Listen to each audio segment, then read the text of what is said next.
When River Monsters first came on TV, nobody thought it would become one of Animal Planet's biggest hits. Jeremy Wade quickly became famous around the world, traveling everywhere to find scary stories about fish and catching creatures that looked like they came from bad dreams. But after 9 seasons on top, the show suddenly stopped. And fans wanted to know why. Was it because fewer people were watching, or the creators got tired, or something much worse happened behind the cameras? Now at 69 years old, Wade has finally told the truth, and his answer shows a very different reason why River Monsters really ended. Jeremy Wade was born in Ipswich, United Kingdom on March 23, 1956. When he was young, he moved with his family to the village of Nand, where he went to Dean Close School. His father was a church minister, but we don't know much about his mother. It was next to the Suffolk River Stour in East Anglia that Wade first found out he loved fishing. As a boy, he would spend many hours by the water, pulled to it the same way other kids might be pulled to the mountains. His first tries at fishing when he was 7 or 8 years old were messy and he didn't catch anything. But after a school friend taught him the basics and he caught his first fish, he was hooked. His parents let him be independent, often letting him spend whole days outside looking for new fishing spots, something that would shape his lifelong love of adventure. After finishing school, Wade studied animals at Bristol University and later got a teaching certificate in life sciences from the University of Kent. His first steady job was as a teacher in his early 20s, but the classroom was not where his future would be. He moved to London for a year working as a motorcycle messenger. And in his mid-20s, he began traveling. A trip to India became a big moment. While exploring the rivers there, he sold a couple of fishing stories to magazines. The pay was small, just a few pounds, but it gave him the idea that he could turn his love of fishing into a job. For a while, Wade lived without a clear long-term plan, taking jobs only long enough to pay for his next trip. The one time he stayed longer was a 3.5-year job at an advertising company. The longest he had ever stayed in one place until later in life. But adventure kept calling.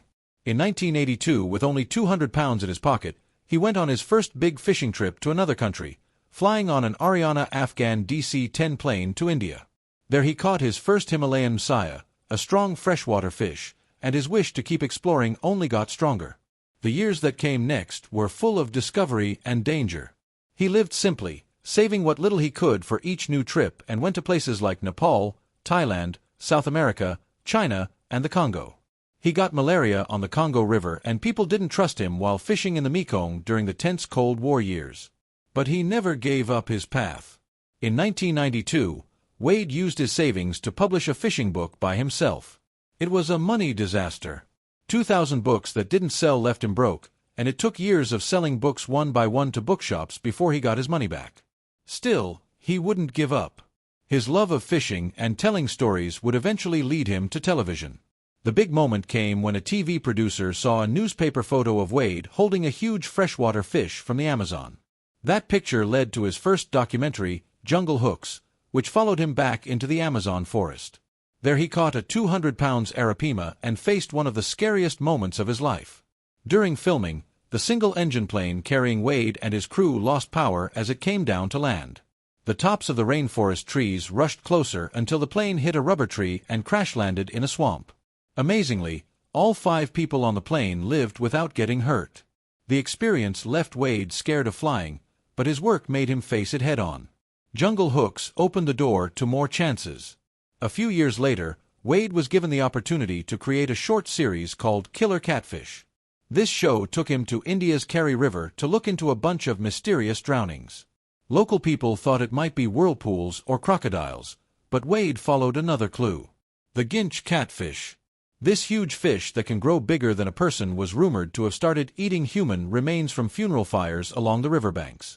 To attract the creature, Wade made a fire by the water's edge, and before long, the fish showed up.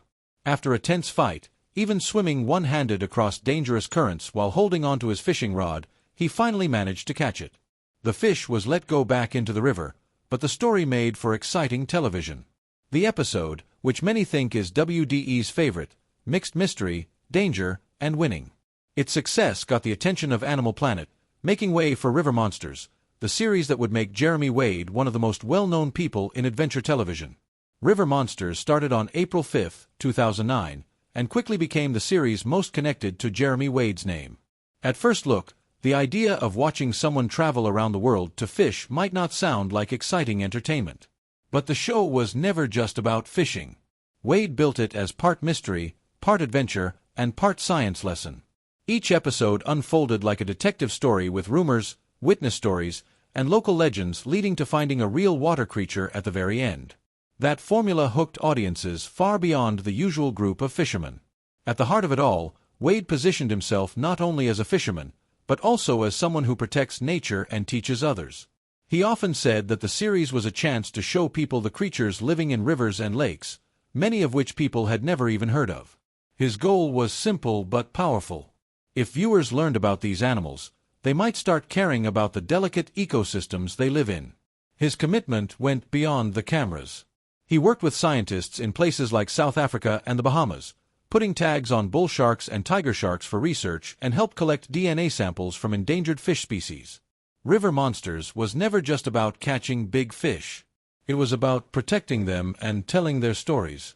Season 1 set the tone right away, taking Wade from the Amazon to Spain, India, Texas, and beyond.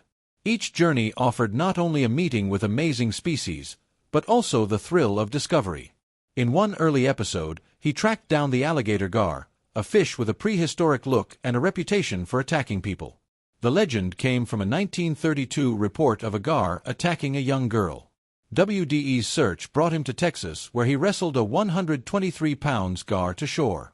The battle left him with a small injury, a reminder that these so-called monsters were every bit as tough as their legend suggested.